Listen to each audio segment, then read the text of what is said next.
Hello, I'm Chris Carbonaro, and this is my interdisciplinary world history project. My project's theme is wisdom. Wisdom, in my mind, is knowledge gained through experience and used to teach lessons. An article published in the Journal of Human Development defines wisdom as expert knowledge in fundamental pragmatics of life that permits exceptional insight, judgment, and advice about complex and uncertain matters. Today, we will be interviewing very wise historical figures and talking to them about why they are so wise and how they used their wisdom throughout their lives. Our first guest is the founder of the Islamic religion. He made Mecca the spiritual capital of the Muslim world. You know him well. Joining us from the grave this evening is Muhammad. It took much wisdom to gain your followers. Would you like to elaborate on that? I would consider myself very wise. When I received the revelations from Allah, they inspired me to spread the word and my knowledge with the world. And that's what I did. All of my teachings and principles of my new religion, and my wisdom for that matter, is all recorded in the Quran. Very impressive indeed. Now give our audience an example of some principles you preached about. As you know, after I received the revelations, I returned to Mecca to preach. I preached that Allah is the only God, and that all must worship and obey Him. Also, that all the people who believed in God were equal, and that the rich should share their wealth with the poor. Not everyone believed in my teachings, and I was met with some hostility from some of the other Meccan tribes. But in the end, more than 10,000 followers joined me in my fight to destroy paganism. At the time of my death, most of the Arabian Peninsula had converted to Islam. Well, that's all we have time for. Thank you, Muhammad, for joining us this evening. You are a wonderful guest.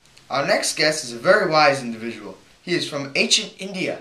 He died many years ago. The founder of the religion Buddhism. Here he is, Buddha. Hello, my friend. How are you? Very good, and you? Exceptional. Buddha, I am aware that you are a very wise and knowledgeable human being. Care to give our audience some background information on how you obtained such a wise stature? Absolutely. I was of noble birth. In all of my early years, I was sheltered from the outside world. One day, I went outside and saw the suffering in the world. So I left my wife and child and went on a journey to end such suffering. After 7 years, while meditating, I reached enlightenment and discovered the 4 noble truths. 1. All people suffer and know sorrow. 2. People suffer because their desires bind them to the cycle of birth. 3. People could end suffering by eliminating their desires. 4. One could eliminate desire by following the Eightfold Path. These truths are the main principles of my teaching, in the center of my wisdom. Wow, very wise indeed. Would you care to explain this Eightfold Path? Surely, the Eightfold Path is the path to enlightenment.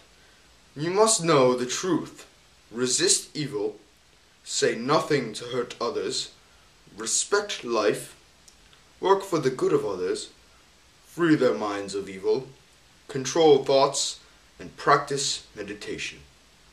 Alright, Buddha, that's all the time we have. It's time to bring out our final guest in this special series on wisdom. Hello, Chris! Joining us from the great beyond today is Pericles. Pericles, you were the ruler of the city-state Athens during its golden age, right? That's correct. And a grand period it was. Yes, indeed. Now tell our audience about how you used your wisdom and knowledge to bring Athens to such glory. Well, I made many changes to the Athenian government. Probably my most important reform was the switch to democracy. I instituted this change so that society was not aristocratically based. This system seemed to work, and the people of Athens were happy. Now, Pericles, your 30 years as ruler came just after the Persian Wars. What steps did you take to rebuild the stature of Athens? I did exactly that. I rebuilt the city. Monuments to the gods on the Acropolis were rebuilt. The Parthenon was reconstructed to give the people a sense of continuity and reassurance. This building, however, was not done single-handedly, though, so I designated the poor citizens to the building projects, giving them occupations to benefit their families.